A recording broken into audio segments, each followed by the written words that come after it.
സർക്കാരിനെ സംബന്ധിച്ചുള്ള മികച്ച അഭിപ്രായമാണ് നിലനിൽക്കുന്നത്. നിയമസഭാ തിരഞ്ഞെടുപ്പ് അത്തരം കാര്യങ്ങൾ ചർച്ച ചെയ്യുന്ന ഒന്നായി മാറുമെന്ന കാര്യത്തിൽ സംശയമില്ല.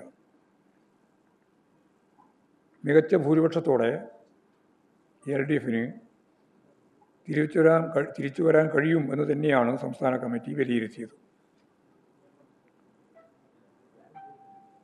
തിരഞ്ഞെടുപ്പിനെ സ്വാധീനിച്ച ഘടകങ്ങളെ സംബന്ധിച്ച് ഞങ്ങൾ ഗൗരവപൂർവ്വം പരിശോധിച്ചു. സംസ്ഥാന സർക്കാരിനെ സംബന്ധിച്ച് ജനങ്ങൾക്കിടയിൽ നല്ല അഭിപ്രായമാണ് ഉണ്ടായിരുന്നത് എന്ന് കാണാൻ കഴിയും.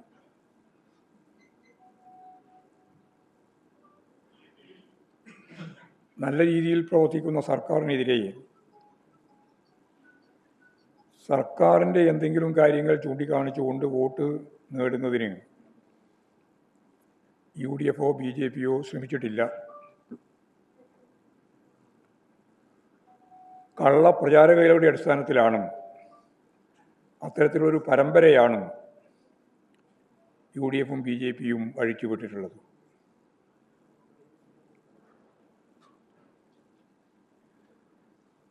കേരളത്തിൻ്റെ വികസന നേട്ടങ്ങൾ ജനങ്ങൾ അംഗീകരിക്കുന്ന സാഹചര്യമുണ്ടെന്ന് തിരിച്ചറിഞ്ഞ UDFും BJPയും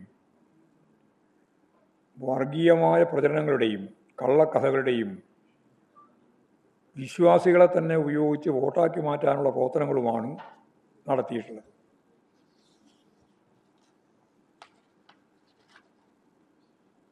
BJP ഹിന്ദുത്വ വർഗീയതയിൽ ഊന്നി നിന്നുകൊണ്ട് വ്യാപകമായ കള്ളപ്രചാരവേലകൾ അതിന് നേതൃത്വം നൽകി നടത്തുകയുണ്ടായി. മുസ്ലിം ലീഗിൻ്റെ നേതൃത്വത്തിൽ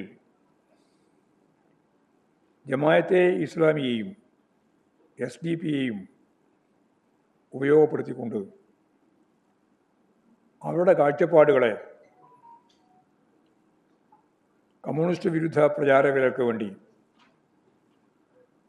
ഉപയോഗിക്കുന്ന നില നല്ല കള്ള പ്രചാരവേലയിലൂടെ അതിന് നേതൃത്വം കൊടുത്തുകൊണ്ട് നടത്തുകയുണ്ടായി. UDFിലെ ഘടകകക്ഷികൾ മുസ്ലിം ലീഗിൻ്റെ നേതൃത്വത്തിലുള്ള ജമാഅത്തെ ഇസ്ലാമിയും ചേർന്നുള്ള പ്രചരണ പ്രവർത്തനങ്ങൾക്ക് എല്ലാവിധ ഒത്താശയും ചെയ്തു കൊടുത്തു. എല്ലാ വർഗീയ ശക്തികളെയും ഒപ്പം നിർത്തി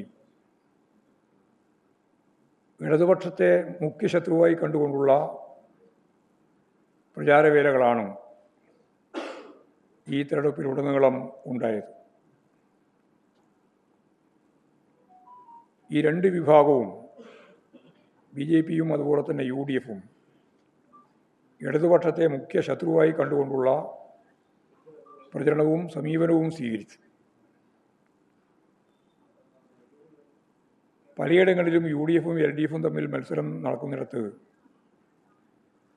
BJP വോട്ടുകൾ UDFിന് അനുകൂലമായി ചെയ്യിച്ചു.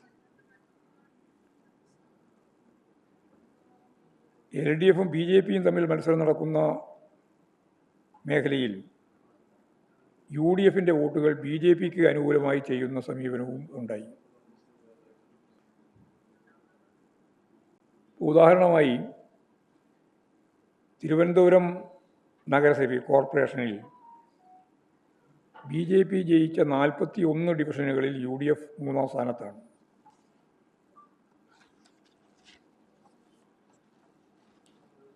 കേരളത്തിലുടനീളം ഈ സ്ഥിതിവിശേഷം കാണാൻ കഴിയും. അവർ പരസ്യമായി ഒരു മുന്നണി എന്ന രീതിയിൽ BJPയും കോൺഗ്രസും ചേർന്ന് നിന്നിട്ട് പ്രവർത്തിച്ചു എന്ന് പറയാൻ സാധിക്കില്ലെങ്കിലും ഞാൻ നേരത്തെ പറഞ്ഞ രണ്ടാളുടെയും കമ്മ്യൂണിസ്റ്റ് വിരുദ്ധതയെ ഉപയോഗപ്പെടുത്തിക്കൊണ്ട്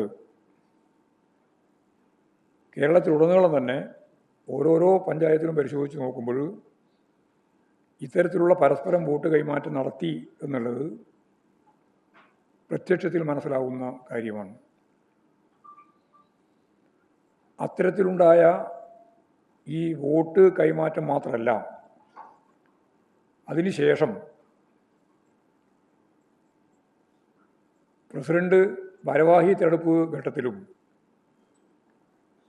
അത് ശക്തിയായി തുടരുന്ന സമീപനമാണ് നമ്മൾ കാണുന്നത്.